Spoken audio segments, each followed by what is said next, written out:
오늘은 다데오입니다. 들어보셨나요? 예수님의 12제자 중 한 사람인데요. 다데오가 예수님의 12제자였어? 이게 그렇게 생각하실 수 있죠. 왜냐하면 성경에 그리 알려진 사람이 아니기 때문에 그래요. 베드로처럼 요한처럼 많이 등장한 사람도 아니고 또 도마처럼 강렬한 이 일을 통해서 기억될 만한 어떤 그 사건으로 등장하지도 않았고, 그 마태처럼 세리라고 하는 독특하고도 뚜렷한 또 그 배경으로 소개된 적도 없습니다. 이 다데오는 3년을 주님과 동고동락하고서도 성경에 남긴 목소리는 짧은 한 구절, 질문 한마디가 전부입니다. 이 무명의 제자 다데오가 남긴 한마디는 이렇습니다.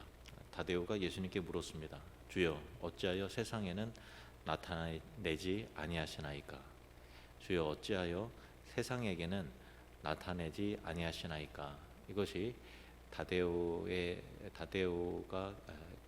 대해서 기록되어 있는 유일한 구절입니다.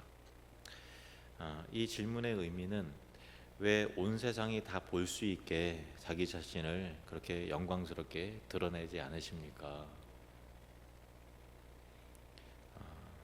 왜 쉬운 길을 두고 어렵게 하십니까? 라고 하는 그런 의미죠. 이 질문이 남 이야기 같지는 않죠. 왜냐하면 우리도 늘 기억되기를 바라고 또 쉽게 하기를 바라기 때문에 그렇습니다. 어린아이가 부모의 눈길을 붙잡으려 재롱을 부릴 때부터 또 노년의 어른이 손주의 손을 붙들고 옛 이야기를 풀어놓을 때까지 사람은 평생 누군가의 기억 속에 남고 싶어 하죠.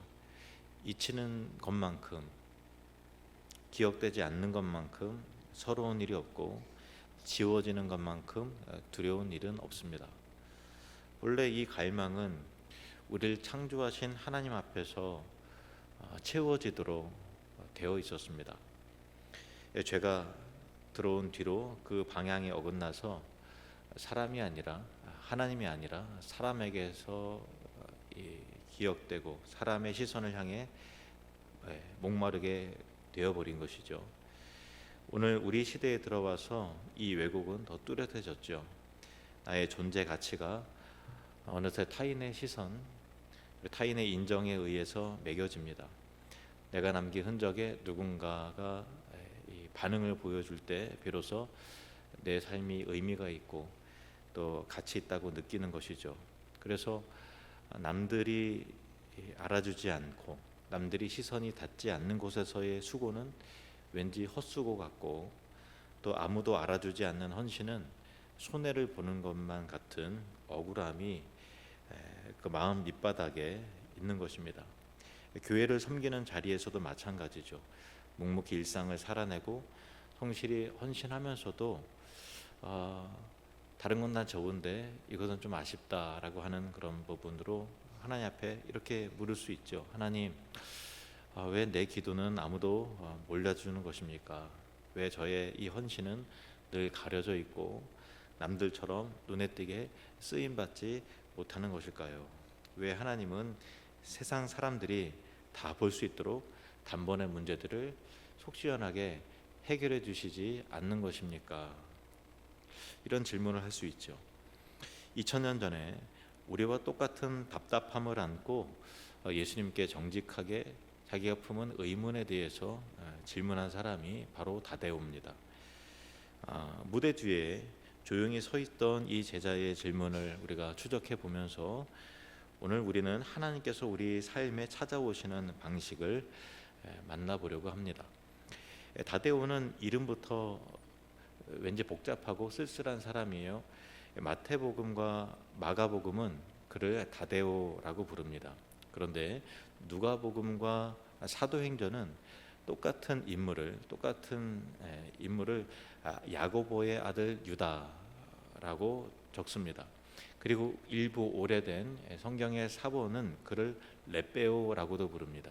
그러니까 다데오는 성경의 이름이 크게 두 가지, 다데오 또 유다, 그리고 사본학적으로 보면 렛베오, 이렇게 세 이름이 등장을 합니다. 한 사람이 세 이름으로 세 종류의 이름으로 불려졌다라는 것이죠. 이렇게 이름이 복잡하게 혼재하게 불려진 이유는 분명하고도 슬픈 이유가 있습니다. 본래 이름이 예수님을 판 배신자 가룟 유다와 똑같은 유다였기 때문에 이 사도 요한도 다데오의 유일한 발언을, 그 질문을 기록하면서 굳이 그의 이름을 이렇게 밝히는 것을 봐요. 요한복음 14장 22절 말씀 보시면 가룟이 아닌 유다가 이르되, 이 사람이 바로 다데오입니다. 본명은 유다인데 유다라고 얘기하면 가룟 유다가 훨씬 더 유명하고 또 사람들이 헷갈리니까 부연 설명을 하는 것이죠. 가룟이 아닌 유다가 이르되. 이 기록은 성경 기자들이 얼마나 그를 호칭하기를 조심스러워했는지를 그대로 보여줍니다. 같은 이름을 가졌다라는 이유 하나만으로 그는 평생 저는 그 유다가 아닙니다, 저는 그 사람이 아니에요 라고 해명을 해야 했다는 것입니다. 자신을 증명하기 위해서 끊임없이 다른 사람과 비교되고 부정되어야 하는 삶이었죠. 이 이름의 뜻에서 그의 사람됨이 짐작됩니다. 다데오는 의미는 가슴에 품은 아이라는 의미입니다. 가슴에 품은 아이. 그리고 렛베오는 마음의 사람이라는 의미라고 합니다. 베드로처럼 앞장서서 담대하게 외치기보다는 무리 뒤에서 묵묵히 자리를 지키고 또 그 마음에 뭔가 그것을 품어내는 조심스럽고 신중한 사람이었던 것 같습니다. 초대교회의 전승은 그를 형제들 사이에서 조용히 사랑받는 유다라고 기록을 합니다.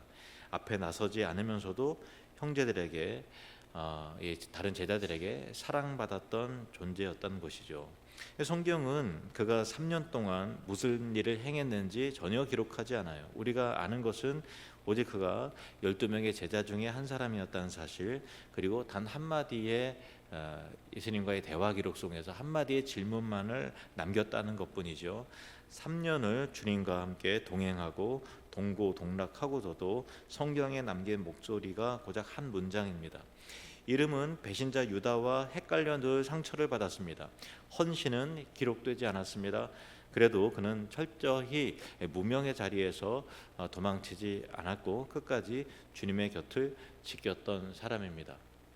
유다였고 다데오였습니다. 가려져 있던 제자가 평생에 걸쳐 성경에 남긴 유일한 질문을 이제 살펴보길 원합니다. 이때는 예수님께서 십자가를 지시기 하루 전날 다락방이었습니다.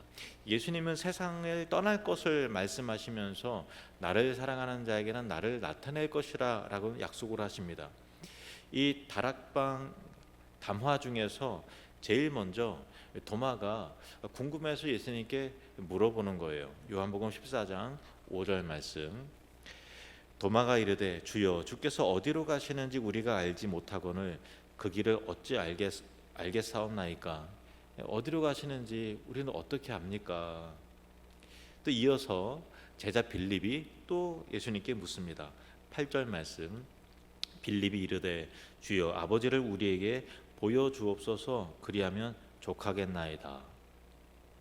그리고 세 번째로 늘 침묵하던 다데오가 정말 평소 궁금해했던 것, 참지 못하고 이렇게 질문을 하는 것을 봐요. 22절 말씀 우리 같이 읽겠습니다. 시작. 가룟이 아닌 유다가 이르되 주여, 어찌하여 자기를 우리에게는 나타내시고 세상에는 아니하려 하시나이까. 주여, 어찌하여 자기를 우리에게는 나타내시고 세상에는 아니하려 하시나이까. 이 질문에는 그 시대 모든 사람들이 품고 있던 보편적인 기대와 궁금함이 담겨져 있었던 질문이에요. 다데오가, 그리고 일반적인 유대인들이 기대하던 메시아는 은밀하게 숨어서 일하는 분이 아니었어요. 메시아가 오시면 온 세상이 떨면서 그의 권능 앞에 절해야 했던 것입니다. 그 권능을 목격해야 했던 거예요. 로마 제국이 드디어 무너지고 이방이 무릎을 꿇는 가시적인 승리가 필요했던 것이죠. 하지만 예수님은 정반대의 자리를 향해 방향으로 걸어가신다라는 거예요. 십자가라고도 하는 수치스러운 패배의 자리에서 세상이 아니라 우리에게만 자신을 나타내겠다고 하신다라는 거죠. 다데오는 예수님의 말씀을 이해할 수 없어요. 어찌하여 온 세상이 당장 인정할 수밖에 없도록 당신의 영광과 권능을 순간적으로 이렇게 확 하고 증명해 낸다면 일시에 모든 사람들이 당신 앞에 절하면서 당신을 왕으로 모시지 않겠습니까? 왜 드러내놓고 나타내지 않고 우리에게만 나타내려 하십니까? 이 답답함은 지극히 인간적이죠. 동시에 이 질문은 솔직하며 아주 정직한 질문입니다. 저나 여러분이라도 그 상황 속에서 예수님께서 하시는 말씀을 이해할 수 없었을 거예요. 주님, 그건 너무 더디지 않나요? 이게 더 효과적일 것 같은데요. 이게 더 맞지 않겠습니까? 그런 질문이 있는 것이죠. 그만큼 다데오는 정직한 질문을 하는 거예요. 모르는 것을 모른다고 묻는 용기가 있었어요. 알지 못하면서 아는 척, 믿음이 좋은 척 덮어두는 것은 오히려 신앙을 병들게 하죠. 다데오는 가슴에 의문이 차오를 때 그것을 속으로 삼키지 않고 그대로 내어놓았습니다. 세상이 몰라주는 것에 대한 서운함, 눈에 보이는 확증을 원하는 이성과 연약함을 그대로 노출하면서 주님께 질문하는 거죠. 주님은 어리석은 질문이라고 나무라지 않으세요. 12제자 전체와 또 우리에게 줄 가장 중요한 약속을 이 다데오의 이 제자의 질문 가운데서 연결해서 드디어 말씀하시는 것입니다. 다데오의 질문에 예수님은 예상과 다른 전혀 다른 대답을 주세요. 23절 말씀을 우리 같이 읽겠습니다. 시작. 예수께서 대답하여 이르시되 사람이 나를 사랑하면 내 말을 지키리니 내 아버지께서 그를 사랑하실 것이요 우리가 그에게 가서 거처를 그와 함께 하리라. 주님은 하늘을 가르며 내려오는 천군 천사나 세상을 향한 압도적인 기적과 등장을 말씀하지 않으세요. 사랑, 말씀, 그리고 신자들 안에 들어가시는 이루어지는 거처, 사랑, 말씀, 거처라고 하는 지극히 작고 은밀한 단어들을 나열하시면서 말씀하세요. 대단히 주목받는 기적이 아니라 한 사람의 연약한 내면 안으로 들어가서 함께 사시는 것에 대해서 말씀하신다는 거예요. 어떻게 보면 동문서답 같죠. 근데 그 의미를 파헤쳐 보겠습니다. 여기서 거처라는 단어를 주목해 보아야 되는데 앞서서 14장 요한복음 14장 앞에 보면은 예수님께서 어떤 말씀을 하셨나 하면은 내 아버지 집에 거할 곳이 많도다. 내가 너를 위하여 거처를 예비하러 가겠다라는 말씀을 하십니다. 한번 볼까요? 요한복음 14장 2절 말씀. 내 아버지 집에 거할 곳이 많도다. 그렇지 않으면 너희에게 일렀으리라. 내가 너희를 위하여 거처를 예비하러 가노니. 저 하늘에 아버지 집에 내가 거처가 많은데 너희를 위하여 거처를 예비하러 갈 것이다 라고 말씀을 하세요. 하늘 아버지의 집에 거처를 예비하시겠다는 그분이 이제는 이 땅에 우리 신자의 마음까지 자신의 거처로 삼으신다라는 거죠. 훗날 우리가 하나님 아버지의 집에 들어가기 전에 그분이 먼저 우리 안에 들어와서 거처를 마련하여 사신다라는 거예요. 너희를 나의 거처로 인도하기 전에 내가 너희 안으로 들어가서 거처를 마련하겠다. 너희와 함께 살겠다라는 거죠.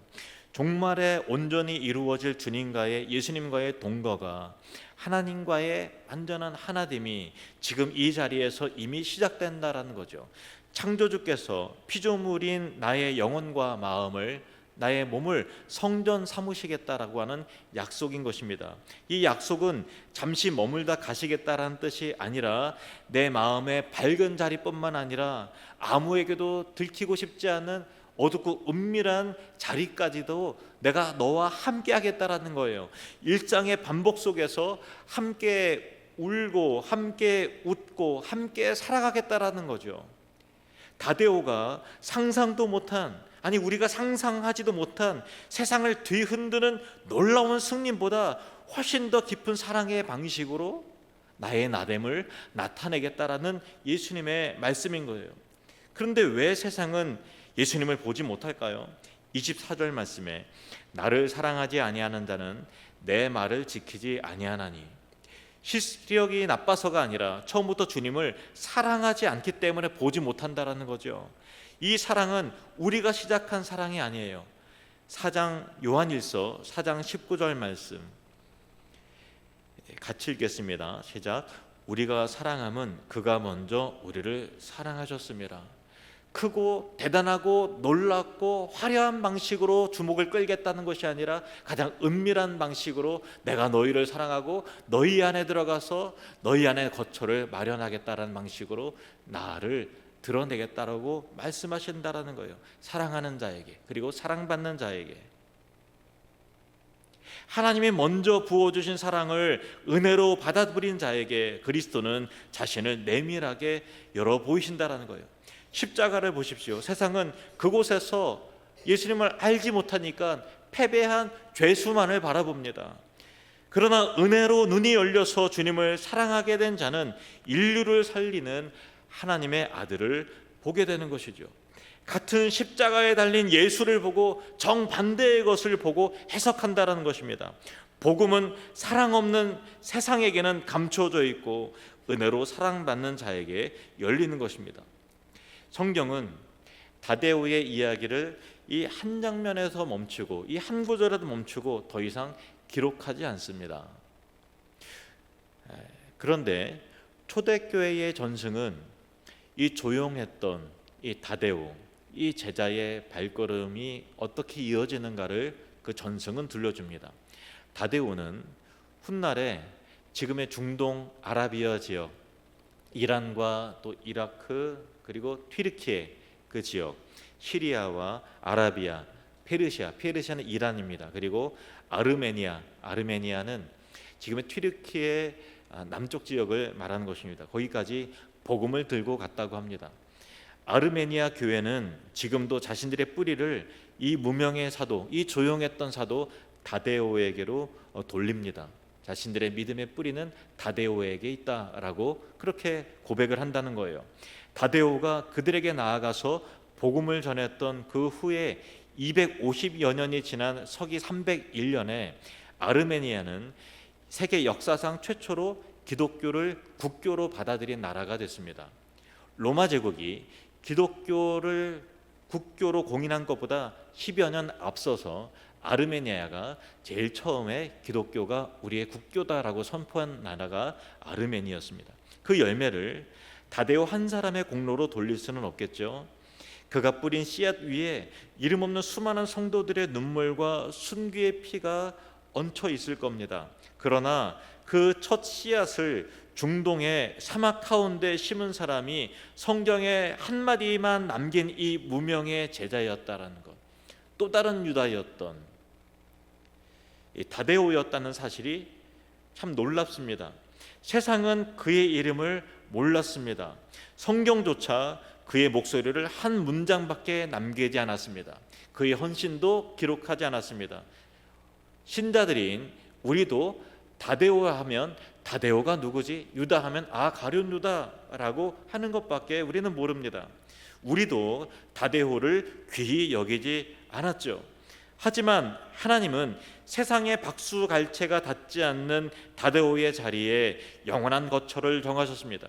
다락방에서 서투르게 던진 그 질문에 주님이 약속하신 은혜가 그의 삶에 온전히 이루어진 것입니다. 내가 너 가운데 들어가서 온전히 거하겠다.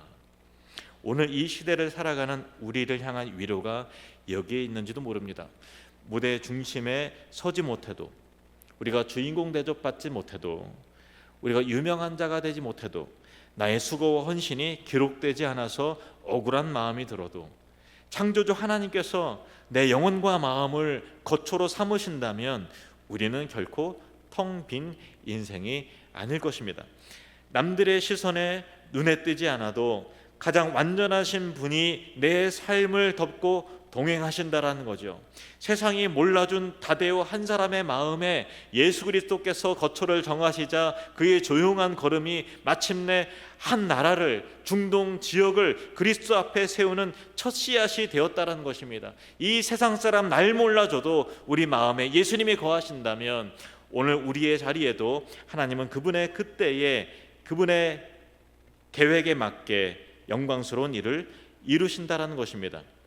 때때로 의문과 섭섭함과 서운함이 차오를 때면 다데오처럼 정직하게 주님 앞에 나아가서 물을 수 있어야 합니다. 감추지 말고 하나님 이거 서운합니다. 이거는 이해가 되질 않습니다. 이건 정말 억울합니다. 있는 그대로 주님 앞에 내어놓으십시오. 그러나 그 자리에서 다시 한번 주님을 사랑하시기 바랍니다. 하나님이 먼저 사랑하셔서 우리 안에 거처를 정하신 내 영혼의 자리, 그리고 그 은혜에 응답하는 우리의 사랑이 살아있는 그 우리 내면의 자리가 오늘 하나님께서 거하시는 가장 거룩한 성전이라는 것을 기억하시고 아무도 알아주지 않는다 할지라도 묵묵히 다데오처럼 십자가의 길, 그 예수님의 길을 정직하고 조용하게 따라가는 주의 성도들이 되시기를 주님의 이름으로 축원합니다.